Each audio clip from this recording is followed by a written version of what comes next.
Hello and welcome to Crypto Buzz. Today we're going to talk about which blockchain is best for you. Written by Erik Ashdown on March 29, 2021 on coinmarketcap.com. As the multi-chain future becomes a reality, developers now have the task of deciding which blockchain to build their project on. With the growing number of blockchains, the amount of factors to consider when picking one grows right along with it. Criteria for choosing the right blockchain. 1. General. What is interesting, new, or different? 2. Ecosystem. Who else is there, and who else is coming, and what initiatives are being taken to increase adoption of the chain and grow dapps? 3. Technical. How much heavy lifting will need to be done, and what type of knowledge base is required to launch something based on the current skill set of the team? 4. Support. What type of support is available and what does it look like from a technical and non-technical perspective? And 5. Grants. Is there funding available to allow us to cover the costs to enter these ecosystems? Each blockchain option will be discussed along with a number of considerations taken. This video does not encompass every chain available, but at the time of this video being published, these are the ones researched. The pros and cons are from the point of view of Covalent in their development journey, but can apply to any developer interested in learning more about the blockchain options out there. Solana. Block times on Solana are nearly instantaneous, so anyone looking for speed will build on Solana. Solana's novel architecture is driving adoption from various projects from other chains to the ecosystem. Pros. Live and developing dapps. Lightning fast chain. Building on ETH bridge. Very generous grants program. Great list of projects migrating. Kin, Audius, etc. Cons. Steep learning curve for developers used to Ethereum. Because of fast block times, it can be very difficult to index. Near. Near has a sharding architecture which is still in the works, which makes the blockchain almost infinitely scalable. The team has a similar hacker culture that feels like it has been ported over from Ethereum. Pros. Very responsive team. Has a bridge to ETH. Grants program. Feels like an extension to ETH in terms of culture. Cons. Not enough dapps for us to index. Time intensive to learn the specifics of the WASM based chain, anything that is not Ethereum based. Polkadot. Polkadot feels like the 500-pound gorilla that has come out of nowhere for those not in crypto. The Polkadot network is live, with the planned launch of parachains not too far in the future. There is a very large community, but because of the scope of Polkadot, it feels infinitely more complex, which makes the ecosystem difficult to navigate. Pros. Excellent community. Lots of traction in the ecosystem. Multiple projects launching. Grants programs. Business mentorship programs. Many parachains building their own respective projects. Other EVM parachains building on Polkadot. Cons. Time and resource intensive to build a parachain. Many teams are not familiar with Substrate. Cosmos.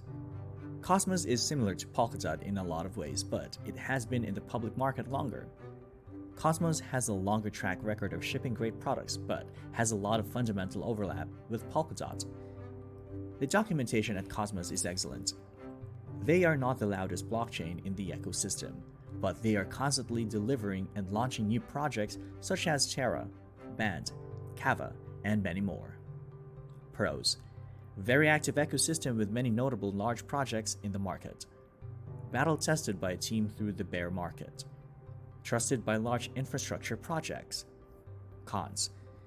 Each blockchain using the Cosmos SDK is its own entity, and it is difficult to work with from a cross-chain perspective. Not everyone needs their own blockchain, and setting up one feels like a lot of work. Each product is really its own chain, so having a multi-chain approach is more difficult here. Algorand. If most central bank digital currencies exist in the future on Algorand, it would not be surprising. The chain is fast, the documentation is superb.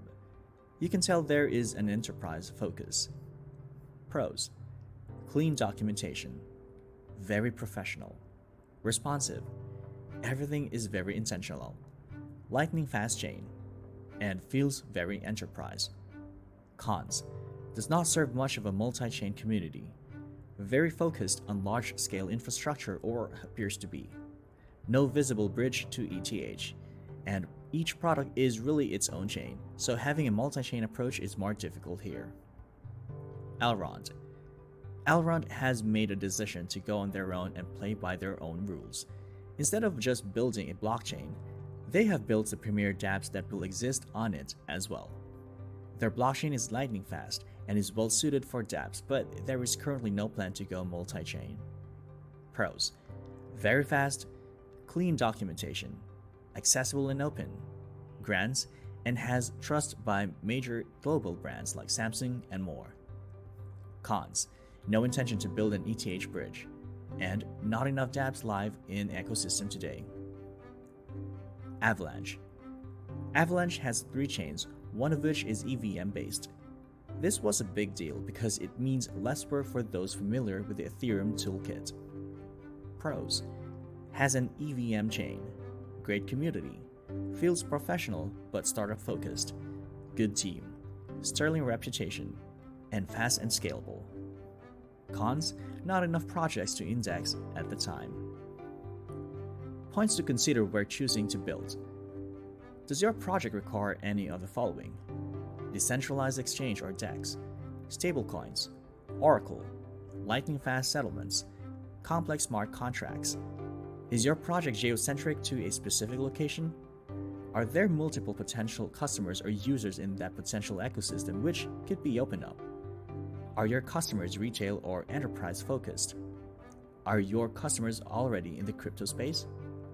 Covalent needed, low gas fees, something that runs on an EVM, and multitude of live dApps, wallets, and network activity. Conclusion: as we enter a new era of the internet, we believe in a multi-chain future at Covalent. There is room to grow, and we know that there is more than enough room at the table for all parties. There are already a plethora of fantastic blockchain protocols, each catering to different needs. I urge each team to do their own due diligence, get to know other teams, and gain a comprehensive understanding of which blockchain is best suited for their project.